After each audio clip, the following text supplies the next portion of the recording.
واشربوا اور پلائے گئے فی قلوبہم العجلا فی قلوبہم اپنے دلوں میں اجلا بشرے کی محبت بے کفرہم اپنے کفر کی وجہ سے، جو بار بار شکنیاں کرتے رہے، انبیاء کی تکذیب کرتے رہے، اللہ تعالیٰ نے ان کو ان کی سزا یہ دی، اللہ تعالیٰ نے بچھڑے کی جو محبت تھی اس طرح ان کی رگ رگ میں ڈال دی، اس طرح روئے روئے میں ڈال دی، جس طرح انسان پانی پیتا ہے اور پانی انسان کے رگ و ریشے میں سما جاتا ہے، جسم کے ہر حصے میں پہنچتا ہے، فرمایا اس طرح سے بشرے کی محبت جو ہے وہ ہم نے ان کے دلوں میں ڈال دی۔ اور یہ شرک جو ہے یہ ہے ہی عقیدہ ایسا جس کے دل میں یہ ڈر پڑ جاتا ہے، پھر یہ اللہ کی سزا ہے شرک کا دل سے نہ نکلنا۔ بظاہر تو وہ دعویٰ کرتے تھے کہ ہم ایمان لاتے ہیں اس شریعت پہ جو ہمارے اوپر نازل کی گئی، لیکن اس دعوے کے باوجود جو شرک کی محبت تھی وہ ان کے دلوں سے نہیں نکلی، دل کے کسی نہ کسی۔ اور اللہ نے فرمایا کہ جس طرح پانی جو ہے انسان پیتا ہے تو اس کی رگ رگ میں پہنچ جاتا ہے، اسی طرح شرک جو ہے یہ انسان کی رگ رگ میں پہنچ جاتا ہے، اور پہنچ جائے تو نکلتا نہیں۔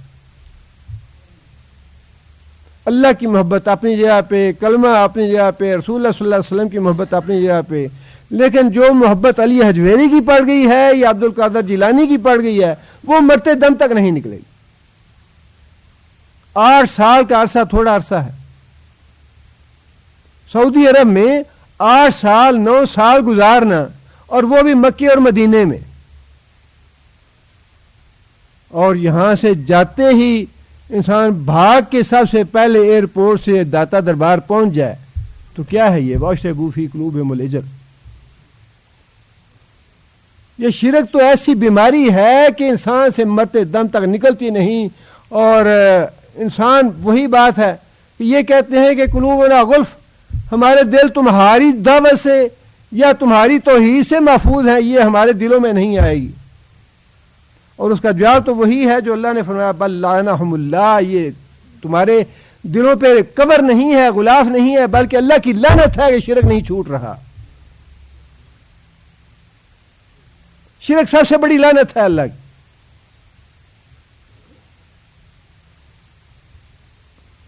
اللہ محفوظ رکھے، دعا کرنی چاہیے، ہر ایک کے لیے دعا کرنی چاہیے۔ مشرک ہیں، خاص طور پہ وہ مسلمان جنہوں نے کلمہ پڑھ رکھا ہے، دعا تو ہم ضرور کریں گے، کوئی چھوٹا ہے یا بڑا ہے، وزیر ہے، امیر ہے، کبیر ہے، جیسا بھی ہے، دعا تو ہم ضرور کریں گے، یا اللہ ہدایت دے انہیں، یا اللہ توحید پرست بنا انہیں۔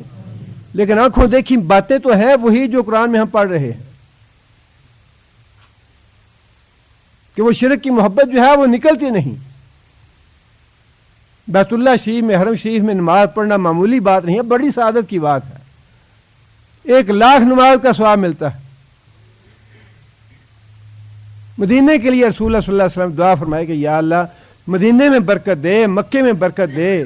خیر و برکت ان 2 شہروں کے علاوہ اور کہاں پہ ہے؟ اور یہاں پہ رہنے کے باوجود بھی ہدایت نہ آئے تو کیا کہے آدمی۔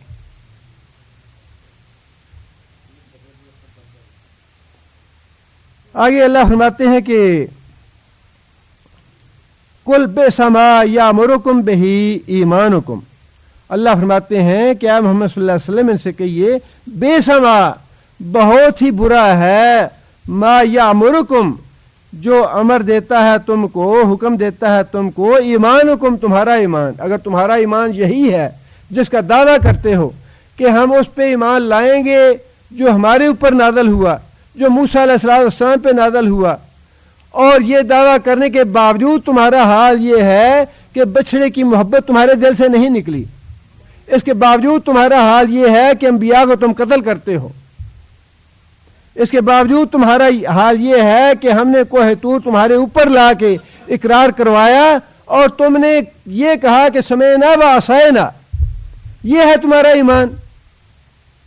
فرمایا اللہ نے کہ اگر تمہارا ایمان یہی ہے تو بڑا ہی برا ایمان ہے، یہ بہت ہی بری چیز ہے جو تمہیں ان باتوں کا حکم دے رہی ہے۔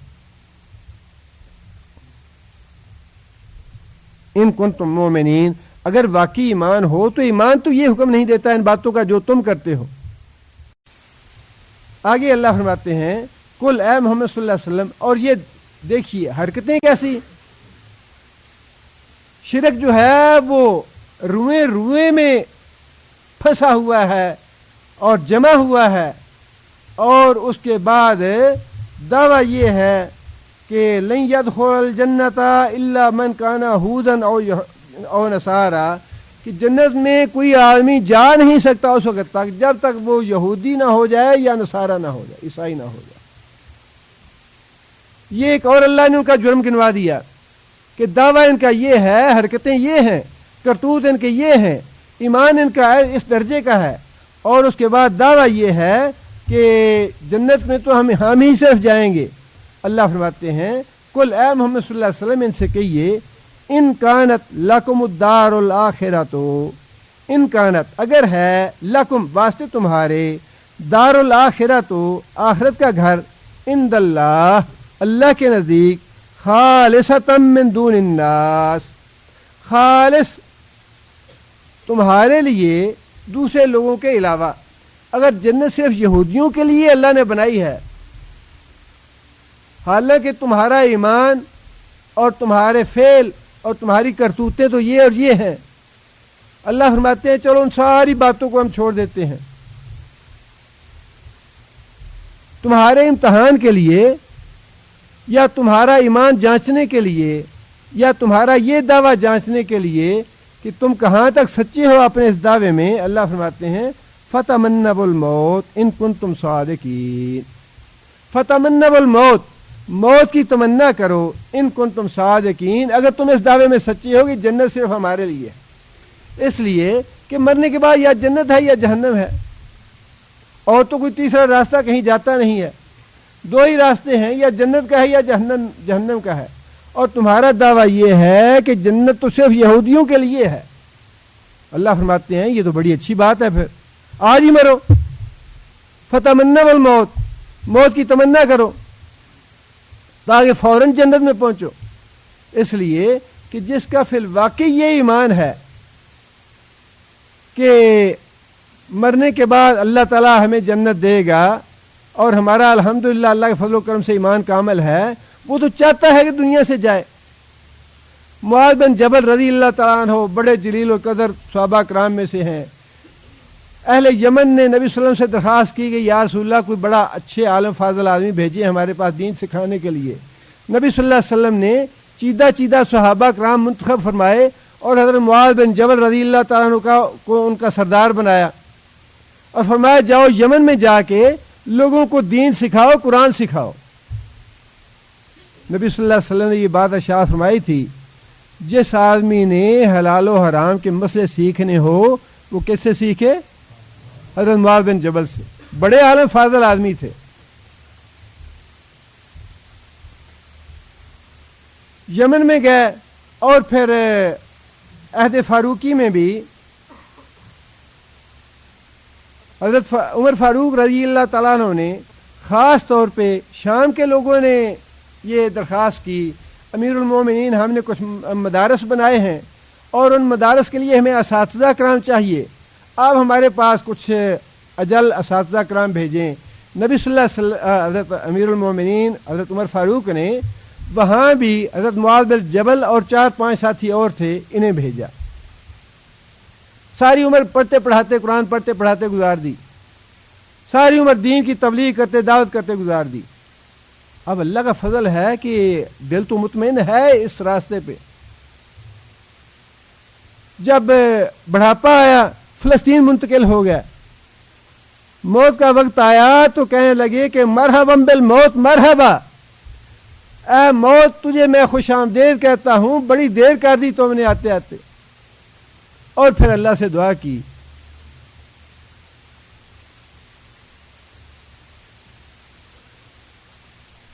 یا اللہ جیسے زندگی گزاری ہے تجھے پتا ہے,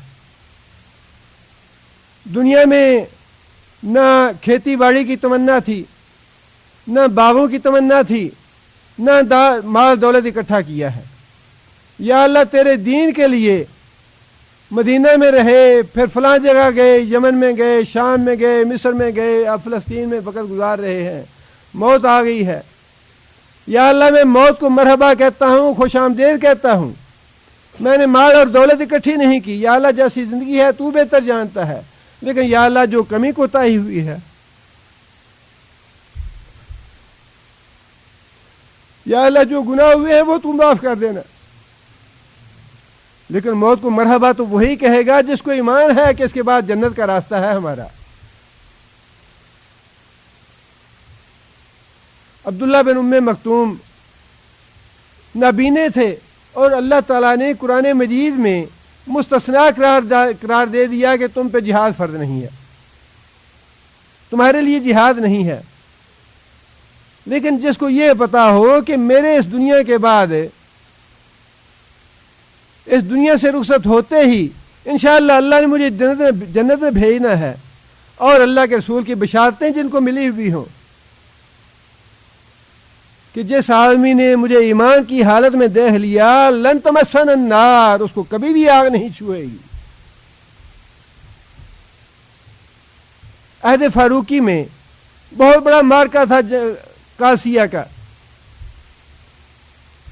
حضرت عبداللہ بن ام مکتوم بڑی خواہش تھی کہ میں بھی جہاد میں شرکت کروں، حالانکہ نابینا تھے، اور تمنا یہ تھی کہ اب اس دنیا میں رہ کیا کرنا ہے، اللہ کے پاس جلدی سے جلدی جانا چاہیے۔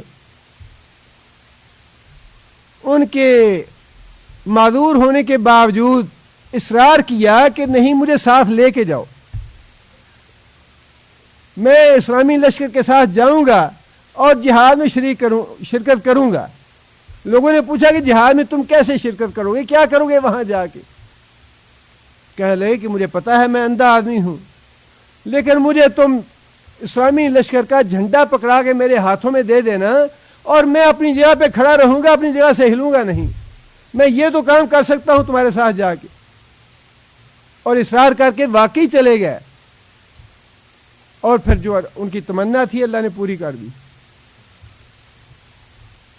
ایک ہاتھ کٹا، پھر دوسرا ہاتھ کٹا، پھر اپنے ٹنڈے ہاتھوں میں اس کو پکڑ لیا، اس کے بعد وہ بازو بھی کٹ گئے، اور جھنڈا جو تھا وہ دوسرے صحابی نے پکڑ لیا، اور عبداللہ بن ام مکتوم اپنے اللہ کے پاس پہنچ گئے۔ جسے یہ معلوم ہے کہ جنت میرے لیے ہے، جنت کی بشارتیں دی ہیں اللہ نے ہمیں، اسے اس دنیا میں رہ کیا کرنا ہے؟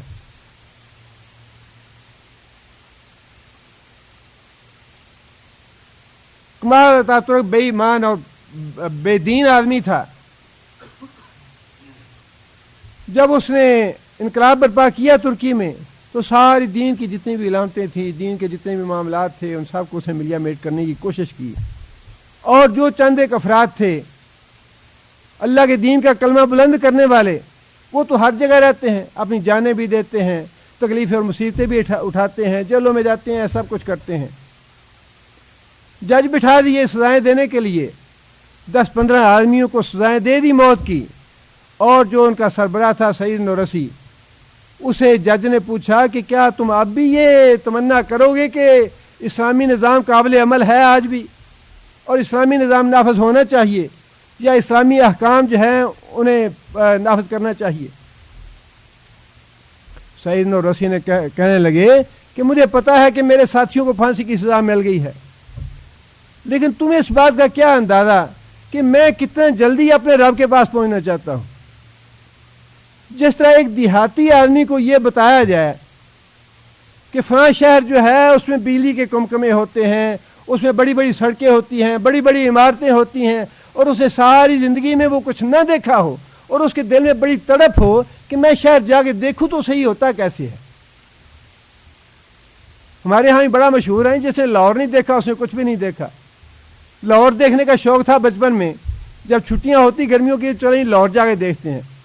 سید نورسی نے کہا کہ جس طرح ایک دیہاتی آدمی کے دل میں شوق ہوتا ہے کہ میں کوئی بڑا شہر جا کے دیکھوں کہ بڑے شہر میں کیا کچھ ہوتا ہے، اسی طرح مجھے شوق ہے کہ میں اس دنیا کو چھوڑ کے اگلی دنیا میں جا کے دیکھوں کہ میرے لیے اللہ نے کیا تیار کر رکھا ہے۔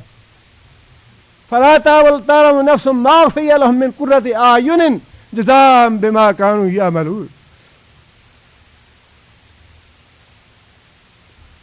جس کا ایمان ہے جنت پہ، یا جسے یہ پتہ ہے کہ ہمارے لیے خوشخبریاں ہیں، ہمارے لیے بشارت ہے، اس کے لیے تو بوجھ ہے یہ زندگی۔ حضرت عمر نے کیوں دعا کی؟ یہ حج کے بعد جب واپس آ رہے تھے، راستے میں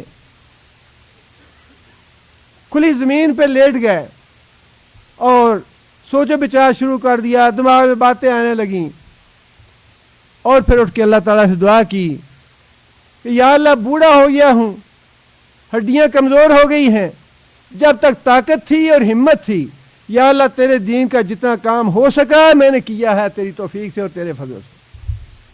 یا اللہ بوڑھا ہو گیا ہوں، کمزور ہو گیا ہوں، کہیں ایسے نہ ہو کہ گناہ میرے اوپر آ جائے، میں اپنی زندگی کا حق ادا نہ کر سکوں، یا اللہ مجھے اٹھا لے دنیا سے۔ اللہم احینی ما علمت الحیات خیر لی، یا اللہ جب تک تو سمجھتا ہے کہ یہ زندگی میرے لیے خیر و برکت کا باعث ہے، یا اللہ مجھے زندہ رکھ۔ وامتنی ما کنت تعلم، اور جب تک تو جانتا ہے کہ میری موت جو ہے وہ میرے لیے خیر و برکت کا باعث ہے، یا اللہ مجھے موت دے دے۔ یہ بہت بڑا ٹیسٹ ہے کہ جو آدمی مرنا، اور نبی صلی اللہ علیہ وسلم، وہ حدیث تو بڑی مشہور ہے اور معروف ہے، نبی صلی اللہ علیہ وسلم نے فرمایا کہ لوگ جو ہیں بڑی کثرت کے ساتھ ہوں گے لیکن کفار چڑھ دوڑیں گے میری امت پہ، حالانکہ بہت زیادہ تعداد ہوگی۔ تو صحابہ کرام نے عرض کیا یا رسول اللہ کیا وجہ ہوگی اس کی؟ فرمایا کہ وجہ اس کی یہ ہوگی کہ ان کے دلوں میں وہن پڑ جائے گا۔ صحابہ نے عرض کیا یا رسول اللہ یہ وہن کیا ہے؟ فرمایا کہ زندگی سے محبت اور موت سے ڈر پیدا ہو جائے گا، زندگی سے محبت پیدا ہو جائے گی اور موت سے ڈرنے لگے۔ موت سے ڈرنے کا مراد یہ ہے کہ جہاد ترک کر دیں گے، جہاد کے لیے نہیں نکلیں گے۔ یہ تو بہت بڑا ٹیسٹ ہے، ہمارے ہر آدمی کے لیے ٹیسٹ ہے۔ یہودیوں کو تو اللہ تعالیٰ نے ویسے ایک وارننگ دے دی، چیلنج دے دیا کہ اگر تم یہ سمجھتے ہو جنت صرف تمہارے لیے ہے تو ذرا تمنا بعض منہ سے نکال کے دیکھو۔ اور بعض مفسرین نے یہ لکھا ہے کہ اگر وہ یہ زبان سے بات نکال دیتے تو روئے زمین پہ ایک یہودی باقی نہ رہتا، اللہ سب کو مار دیتے فوراً ہی اگر موت کی تمنا کر بیٹھتے۔ اور یہ ٹیسٹ ہر آدمی کے لیے ہے کہ جس اپنے دلوں کو ٹٹول کے دیکھیے ذرا، اگر تو تمنا یہ ہے کہ ابھی میرے بچے جوان ہوں گے، ان کی پڑھائی ہوگی، ان کی شادیاں ہوں گی، ان کو برسر روزگار بنانا ہے، 10-15 سال 20 سال اور چاہیے، اس کا مطلب یہ ہے کہ دنیا کی محبت بڑی پکی ہے دل کے اندر۔